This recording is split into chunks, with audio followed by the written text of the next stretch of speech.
नमस्कार साथियों, स्वागत है आप सभी का आपके अपने इस यूट्यूब चैनल पे। साथियों, कैसे हैं आप सब? आशा है कि आप सब अच्छे होंगे। साथियों, जी हाँ, एक बहुत ही महत्वपूर्ण न्यूज़ अब सभी के लिए आ गई है। जो भी ट्रेन से सफ़र करते हैं, जो भी ट्रेन से यात्रा करने वाले जो लोग हैं, यात्रियों के लिए काफ़ी महत्वपूर्ण खबर है ये।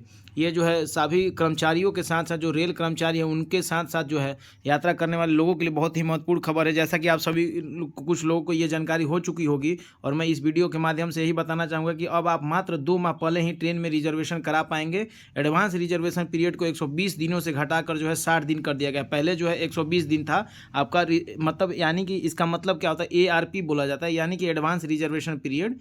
ये जो है पहले 120 दिन हुआ करता था, यानी कि आप अपने यात्रा के तिथि से 120 दिन पहले तक रिजर्वेशन कर सकते थे एडवांस में, ठीक है। लेकिन अब वो आप सिर्फ 60 दिन पहले ही आप जो है उसके लिए विंडो ओपन होगा, ठीक है। उसको हम लोग डिटेल में चलिए देखते हैं, उसको समझने की कोशिश करते हैं। यहाँ पे देख सकते हैं, जैसा कि आपने न्यूज़ में नए ट्रेन टिकट बुकिंग नियम, भारतीय रेलवे ने अग्रिम आरक्षण अवधि को घटाकर 60 दिन क्यों कर दिया, यानी कि 120 दिन से 60 दिन कर दिया गया है। पहले ये जो है 120 दिन था। ये देखिए, जैसे कि यहाँ पे मेंशन है आपका आईआरसीटीसी टिकट आरक्षण नियम 2024। भारतीय रेलवे ने ट्रेन टिकट बुकिंग के लिए अग्रिम आरक्षण अवधि को अपडेट किया है। इसे 120 दिनों से घटाकर 60 दिन कर दिया गया है। नए अग्रिम ट्रेन टिकट बुकिंग नियम जो है कब से लागू हो जाएंगे, तो 1 नवंबर 2024 से प्रभावी हो जाएंगे। यानी कि 1 नवंबर 2024 से आप मात्र 60 दिन पहले ही, अपने यात्रा से 60 दिन पहले ही टिकट कर पाएंगे रिजर्वेशन, ठीक है। अब इसको देखिए, अग्रिम आरक्षण अवधि कब प्रभावी होगी, तो ये मैंने पूर्व में बता दिया है कि 1 नवंबर 2024 से ये लागू हो जाएगा। यात्रियों के लिए टिकट आरक्षित करने की बुकिंग विंडो 60 दिन पहले यात्रा के वास्तविक दिन को छोड़कर उसे 60 दिन पहले खुल जाएगी, ठीक है। हालांकि अगर किसी यात्री ने 31 अक्टूबर तक, अगर आपने 2024 तक कोई भी अगर आप टिकट करें, तो उसके लिए आप 120 दिन की अवधि आपके अभी बरकरार रहेगी 31 अक्टूबर तक। और उसके ये जो है नियम 1 नवंबर से नया नियम लागू होगा 60 दिनों वाला। अब एक सबसे बड़ा तर्क आता है कि रेलवे ने इस पे जो है क्या तर्क दिया है, क्या पॉइंट दिया है कि उन्होंने ऐसा जो है फैसला क्यों लिया, 120 से घटाकर उसको 60 डेज क्यों किया गया।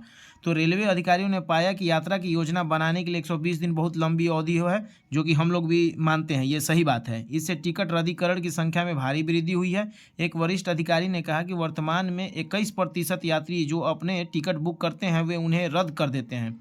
सीटें बर्थ आवंटित करते समय अधिकारियों ने यह भी देखा कि यात्रियों की वजह से सीट और बर्थ की बर्बादी भी होती है, जो यात्रा के लिए नहीं आते हैं। ऐसे मतलब क्या होता है ना कि 4 महीने एक बहुत बड़ा अवधि हो गया, और आप 4 महीने पहले जो है बुक कर लेते हैं, और उसके बाद हो सकता है कि आपके उस टाइम तक यात्रा में कुछ परिवर्तन आ जाता है, आप नहीं जा पाते हैं, तो उस केस में जो है क्या होता है कि सीट जो है बर्बाद होता है। जो जेन्युइन जिनको जाने की आवश्यकता होती है उन्हें टिकट नहीं मिल पाती है। तो यही चीज़ इसको ध्यान में, इसको तर्क में दिया गया है, ठीक है। बर्थ की बर्बादी होते हैं जो यात्रा के लिए नहीं आते हैं, और साथ ही अपने टिकट रद्द करने की जहमत भी नहीं उठाते हैं। कुछ ऐसे भी हैं जो टिकट रद्द नहीं कर पाते हैं। अधिकारी ने यह कहा कि 4% से 5% यात्री नहीं आते हैं, जिन्हें नो शो माना जाता है, उन्हें नो शो बोला जाता है। जो टिकट कर चुके हैं और जिन्होंने कैंसिल भी नहीं कराया और वो आए नहीं, तो उनको नो शो में कहा जाता है। एक अन्य वरिष्ठ अधिकारी ने द हिंदू को बताया, रेलवे ने एक और प्रवृत्ति देखी है कि 60 दिनों की अवधि में 88% से 90% रेल आरक्षण होते हैं, इसलिए एआरपी को कम करना समझदारी भरा कदम था, ठीक है।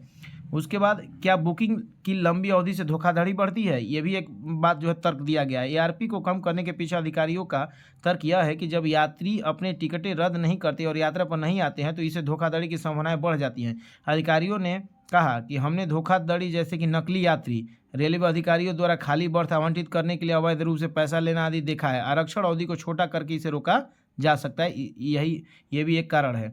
दूसरी बात भी क्या कहा गया कि दूसरी बात, रेलवे नेटवर्क पर दलालों की गतिविधियों पर लगाम लगाना एक बड़ी चुनौती है।